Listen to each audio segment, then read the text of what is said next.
jinn have a very unique power, which is truly bizarre, and physicists who are Muslims should really marvel at this. From the story of Sulaiman and Sheba, and that is the power to transform matter into energy and back into matter again. And that's something that we are trying to figure out how to do. E equals mc squared. Energy and matter are related, we know this. And the jinn have the power to do this. How do we know this?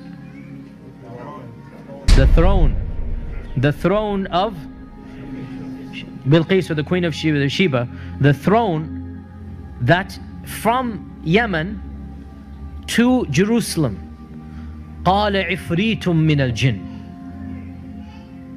Now, jinns, there are many levels, and ifrit are the most evil and the most powerful. Ifrit are what Western literature calls demons of the jinn. These are the worst of the worst. So the ifrit said, I can bring you the throne before you even stand up. Which makes total sense, physically speaking, from physics I mean. If the jinn can go and come back at the speed of light, and this one jinn is so powerful. Now again, this is my 2 cents. It is as if Allah is saying this is the max that any jinn can possibly do. Because Sulaiman had control over all the jinns. And one of them said, just one, which means the rest, they don't have that power, right? So we need to put things into perspective, that the jinns are not all of them so powerful. One only said that he can do this. That was the strongest and the best. So therefore we need to understand that what is the strength of the strongest jinn that maybe we have ever seen. He can pick up the throne of Sheba. Okay, in these days a crane can do that. I'm just saying, right? It's not as if the jinn can pick a star up or the moon. It's a physical strength that we can understand. And what was supernatural for us was what?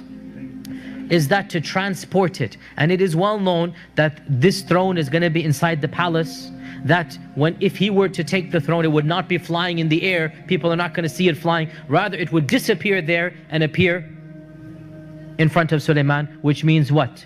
E equals mc squared here, right? Einstein was probably right in this regard. And this is what we believe, if we believe in the story, that it is possible somehow the jinn have the power to take matter, transform it to energy, take it all the way back and then reproduce it, right? And by the way, this is something that is well known, mutawatir, from the stories and whatnot, that it is possible for a magician to just produce an item that was lost, literally, and he goes, here it is, right? So what are some of the physical characteristics of the jinn? What are the jinn made of? What type of fire? Smokeless fire. So if they're a type of energy, how fast can they go? Quite literally, the speed of light. Quite literally, they travel at the speed of light, right? If they're energy, then do physical structures block them? No. Just like my phone is working right now and we're inside the room, right? Just like radio waves, just like other waves are coming into this room, and the physical structure has nothing to do with them. They're made out of smokeless fire, so this makes them invisible to us, right? They have the capacity to transfer from one energy to another, so they can become physical, and they can be seen to us when they want to. So how do they do that? In our modern vernacular, they'll simply shift into the color spectrum of light waves. What is the only energy that we can see, I should say? It's a very small window, the colors of the spectrum, right? So the jinn have the capacity to just move their energy into that level, if you like, and they can then appear to us.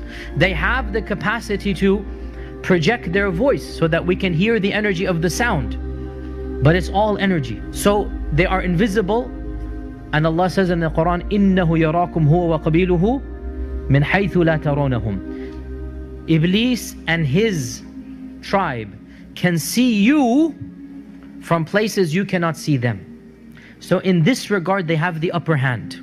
They can see you and you cannot see them. They can make their presence known to you. You don't have any clue where they are or not.